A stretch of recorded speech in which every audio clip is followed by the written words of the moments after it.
How you doing, and welcome to my channel, or welcome back to my channel, whichever it may be. As you can see today, I'm having a look at the Iron Man 2 Black Widow Artisan Edition. Just having a quick look at the box. You can see Iron Man 2 written at the top, Black Widow logo in the middle, and we had to have this kind of reflective red at the sides. Just nice bit of detail on the box, and then the reflective red Black Widow and then Artisan Edition written at the bottom of that.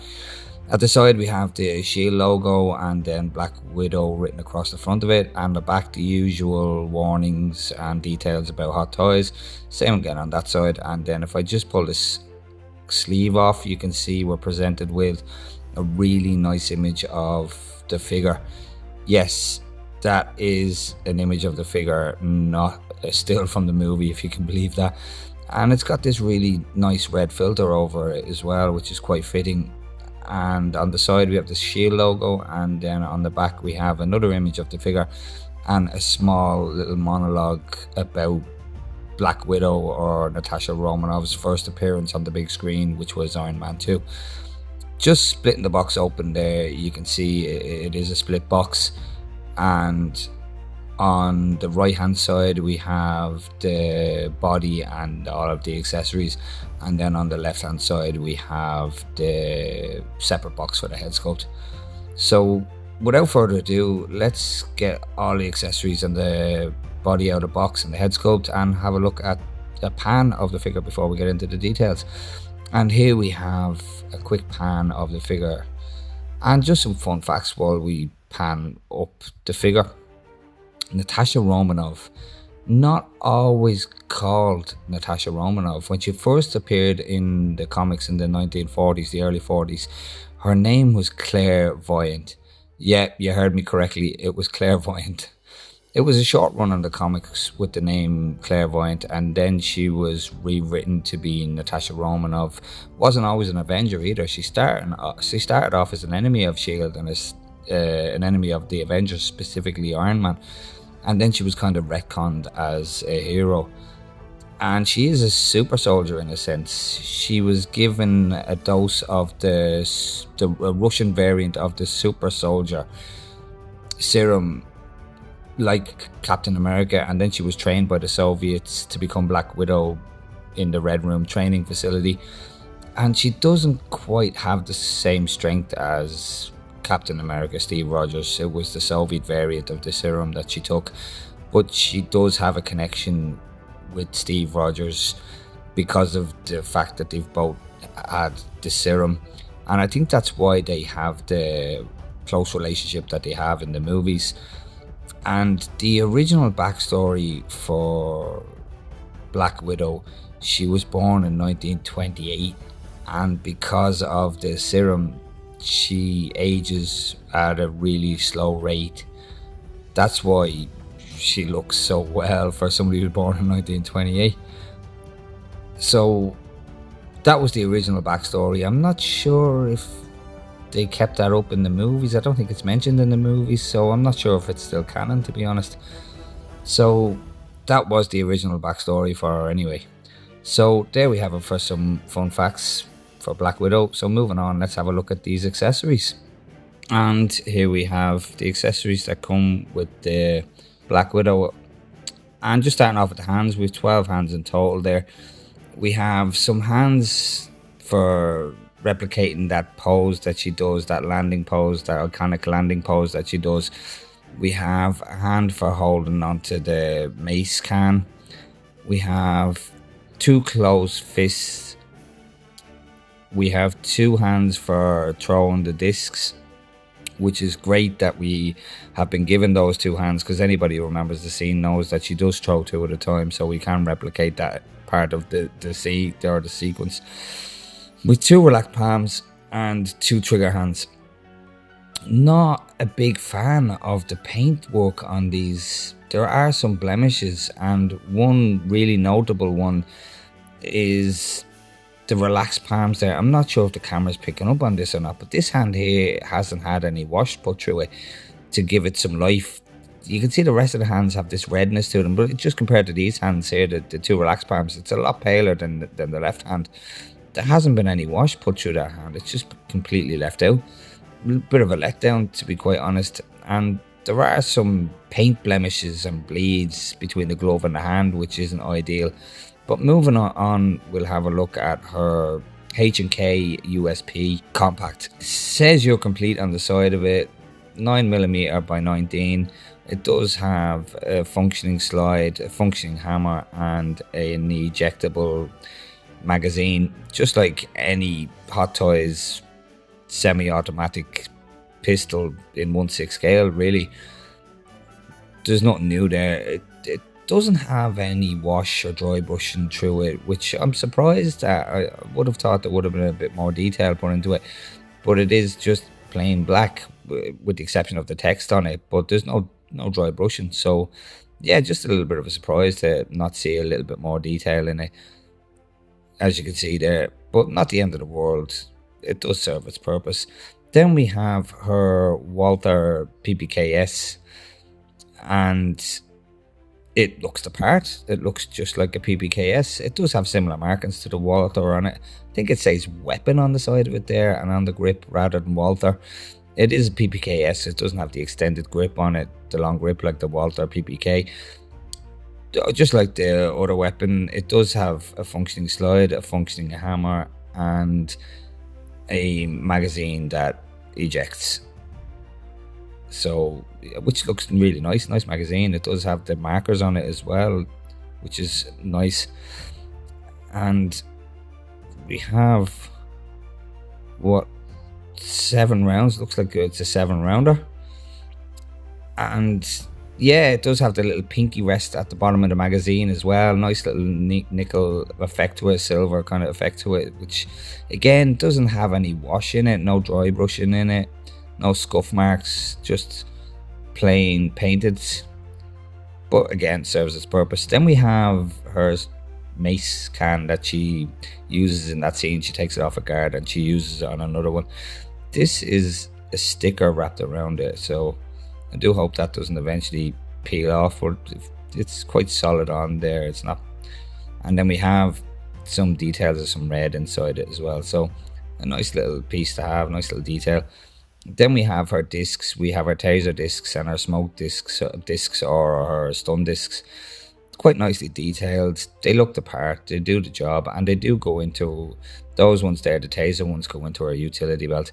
And then finally we have her, if I can get it picked up there, I can't get it picked up. There we go. We have her. No, I'm gonna have to move all of this out of the way for this part. We have the cord that she uses in that particular scene, and it's not as long as it was in the scene. The one that she uses in the scene is quite long, but for a 1/6 scale figure, it's long enough. It does the job, and you know, she doesn't have her arms too far stretched apart with it being this short, so it is kind of ideal. And there is a little slot in the closed fist hands for these to go in. I'm not sure if that's picking up, but there is a little slot in the hands for the ends of them to go into for her to grip onto. So again, a nice little touch, a nice little, it's a nice way of gripping them. So moving on, let's take a look at the figure itself. And here we have Black Widow, or Natasha Romanoff, pretty much straight up, standing up as she comes out of the box. And just having a look at the base there, we haven't touched on it yet. It's a strong enough magnet. It's, you know, it's quite strong. You can see it's lifting up the base as well. Quite nice strong ankle on her as well. There's not much fear of her falling over, and the whole base is magnetized no matter where you put her on the base. Now, she can't lift up the base there because of the weight distribution, but if you put her in the center, she most certainly picks the base up as well. Like I said, weight distribution, you know, but if you put her in the middle, it's going to lift up the base. So she's magnetized fairly strong. And any figure company going forward that's going to put a magnetized base in should be taking this into account and try and make the whole base magnetized, not just portions of it, not naming any names. Let's have a look at the details in the base. Very shiny tiles on it there. It's really kind of blowing up the white on the screen, unfortunately. I do apologise. There is a bit of wash between the tiles, and it does look that little bit more realistic with the wash in it and some speckling through the tiles. it looks quite good, and a simple Black Widow written on the front of it there as well, which is ideal for me. I do like a minimum kind of nameplate. And then just working around there, you can see, to give it a little bit of height, there's this kind of tile effect on the sides of it as well, just to rise it up a little bit. So it's all in theme, it all fits. Nice simple base. I don't mind it at all, you know, it's quite nice. And I'm quite happy with the magnet. Just starting off with Natasha Romanoff's boots or her footwear, and you can see that they are a darker blue than the rest of the outfit, which is on point. It does have a nice relief on these buckles here as well. They're molded in, but they don't look like they're molded in. They look like a separate piece. It looks really nice. There's a nice shine off them, nice gloss effect on them as well. The ankle is quite strong. And so it should be, you know, for a figure that's going to be relying on its ankles to keep it up. And you can see that it is one piece. There's no split boot design, which is great that they're starting to get away from the split boot and incorporate this soft plastic or rubbery kind of effect. It feels like more of a rubber. I'm not sure how to explain it, to be honest, but they're getting more into this material here for the footwear to get rid of the split boots. And you can just see on the edges of it there on the heel that there is a little bit of scuffing on it and a little bit of detail, a little bit of dirt, just to make them look that little bit more realistic.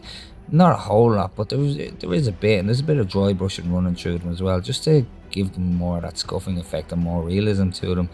And it looks great, and there's a flat sole on the bottom of them there as well, which is accurate. Quite pleased with how the boots turned out. I'd really like a full boot and not a split boot, and the details look great. Moving up to her legs, it is all one piece cat suit that she's wearing. And you can see there that it's all stitched up at the back. If I could just get all of this into frame, you can see all the stitching running up the back of it, which prevents you from taking the suit off.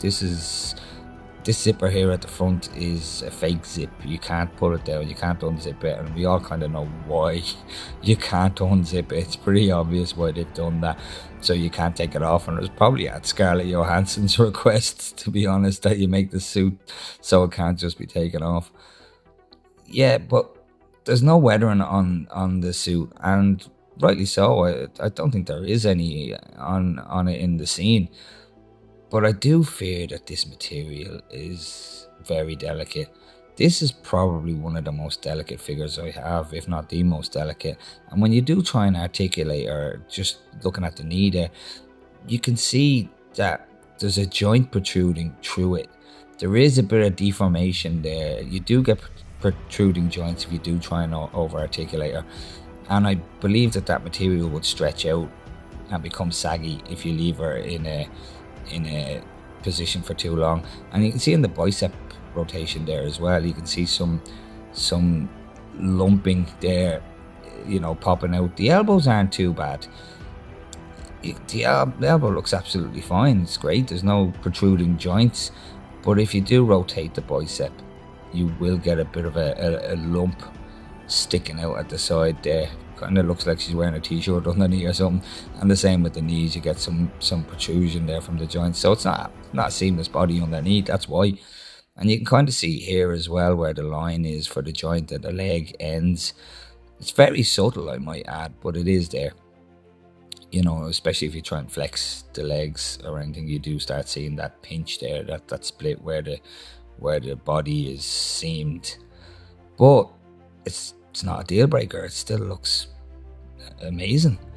And this is one figure that I will be posing in a museum pose. Any extended posing of this figure is going to damage that suit. It's going to stretch, it's going to become saggy. Proportion wise on this thing is phenomenal. As you can see there, the proportions are second to none.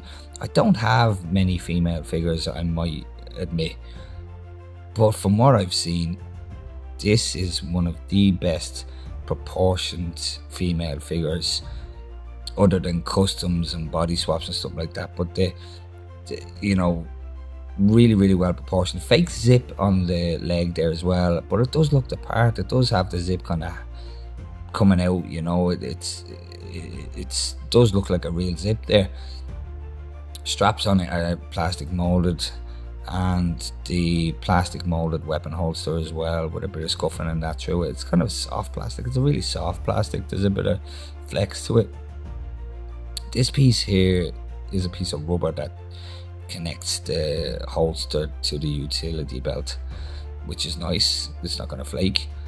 And on the belt itself, you can see there is a couple of pouches there for the discs, the stun discs to pop into. As you can see there, they do pop in and they do function. And I'll just pop the other one in there, and there we go. So she can't store those taser discs in her pouches, which is, it's nice. It's nice that you can do that. It's quite nice to be able to put them in and use them. You can see the angle that the belt is on as well, where the holster is kind of pulling it down on that side, which is on point. Looks really good. And then you have this belt up here with the Black Widow symbol in the middle of it, and it kind of has this red outline to it as well, which is quite detailed, and there's a bit of scuffing to it as well, and it looks good. And the stitching on it looks really well as well. I've no complaints about the stitching. And the stitching all the way around the suit, up the leg of the suit there, looks absolutely fine. I've no real complaints about it, no issues with it. Small little lump there where it's joined up, but it's not the end of the world. It's kind of to be expected on a 1/6 scale figure. The stitching up the back of it here looks great. There's no issues with that, but the stitching on the back is a little bit oversized. It's quite big. Most of it's covered by the hair, but you can kind of see there where it is all stitched up the back, and like I said, a bit oversized. It's not ideal, but it's not the end of the world. It's at the back, so it's not going to be seen. It's not going to affect the look of the figure really. And then we have the Shield logo up on the arms, and if I can just get this into frame here, there is relief on it. It does come out from the sleeve of the cat suit, but it seems to be molded in. I can't see any separation. I did think it was glued on originally, but it seems to be molded into the sleeve, which is again ideal. It's not going to peel off. Overall, I'm really impressed with this figure so far. I'm really impressed, super impressed with the proportions and the details. You can see she has her gauntlets on her there. These aren't her bike gauntlets that she uses in later movies. These are just standard gauntlets. She incorporates the Widow Boy electric shock gauntlets in later movies. And the collar of the shirt, it's not molded in. It's actually a separate piece that is folded over, and it's separate. It's not glued down or anything like that. So again, it just adds more realism to it, with it being separate and just being kind of pinched over, and it looks great. So there we have it for the body and the outfit. And you can also see on the belt there, the utility belt, that there's scuffing on it as well, which all looks the part, and it looks like a used utility belt. It looks good. So like I said, I'm really, really impressed so far. It looks great for what it is. I can't get over the proportions. I don't keep mentioning them, but they look fabulous. Let's have a close-up on this head sculpt and see what the details are like in the head sculpt. So here we have the Scarlett Johansson head sculpt, and boy is it a work of art. It looks incredible, phenomenal. I suppose just like Scarlett Johansson's face in real life, it's absolutely stunning. So why wouldn't the figure be stunning? And it's so accurate. It's stunning. Just looking at the side profile there, I see Black Widow there. At every angle I look at, I see Black Widow.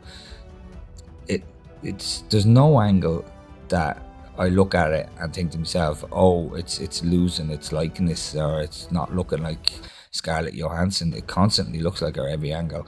The only gripe, well, it's not the only gripe, but one of the main gripes I do have with it, I do personally think that the eyes are a bit too big. I think they're just a bit too open, just a smidgen open too much, and it's making her look a little bit bug-eyed or bulging But the lip shape, the nose, the shape of the sculpt, the shape of the cheekbones, even has the beauty mark in it. Bit of rosiness to the cheeks.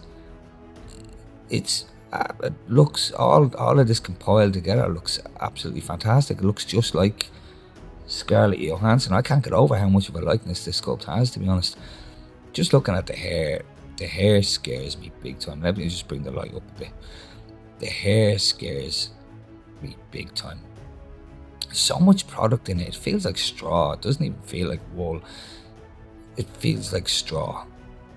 And you can see how rigid it is by how it sits at the back of the head on the back. It just comes straight down. Even though there's lots of curls on it, it just comes straight down. It doesn't sit on our back like natural hair would. It doesn't come down and sit. It just so rigid that it just goes straight down. Not the end of the world. Actually, what I'll do is I'll just give it a full spin there, because I do want to point a couple of things out.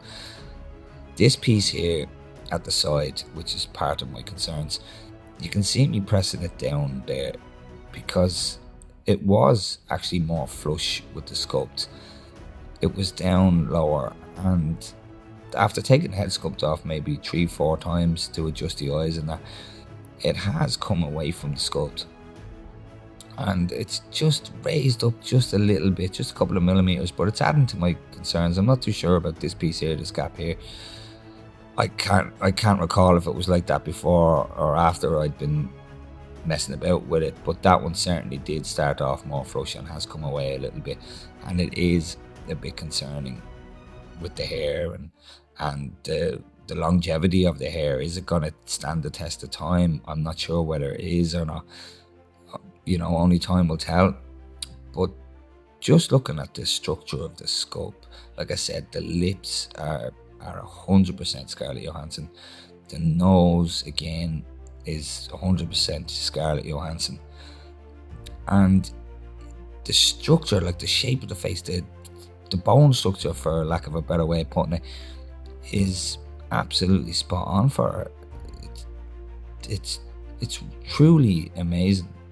Even the eyelashes coming up in the corner of the eye there, it looks incredible.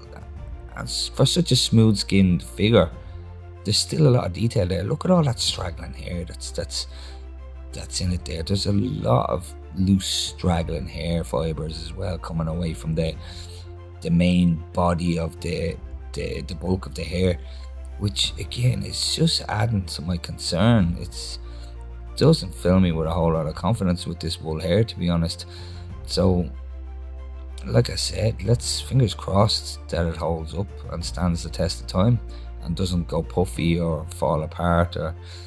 But I am concerned about that part there. It should be down a bit more lower. It started off lower and it's just made its way away from the sculpt, so a little bit concerned. But overall, I am thoroughly impressed with this sculpt. I think it is so uncanny and so realistic, and looks so much like Scarlett Johansson in Iron Man 2. And just let me bring the light back down again. Even the neck and the structure of the chest and the neck area and the collarbone and the muscles in the neck, it all looks really well detailed. It looks really real. I'm really impressed with this overall. The figure as a whole, I'm really impressed, especially in comparison to other Hot Toys Black Widows out there. I don't have any. This is my first one. I was never a big fan of that nylon doll hair on the figures. That's why I never got any Hot Toys figure with the nylon hair. I just wasn't willing to spend that kind of money on a figure with doll hair, and I was never impressed with them. So that's why I never got one. But this is definitely not just one step. This is like 10 steps up in the right direction from that synthetic hair. So, like I said, let's see how it holds up. So that's pretty much it for the Black Widow Artisan Edition from Iron Man 2. I have put up some pictures here. I had a great time posing this figure. I didn't put it in anything too dynamic, to be honest, but I did have a bit of fun posing her up and moving the eyes about. It's not very often that I move the eyes on the figures, to be honest with you, but I think this figure kind of needs it. and it was enjoyable putting her in different poses. So if you did like the video, guys, please don't hesitate to hit that like button, hit the subscribe button, and keep an eye out for more content from myself. So with that said, that's everything. Thanks for watching the video. If you made it this far, I really appreciate it. And take care, and hopefully I'll catch you in the next one. Thanks a lot.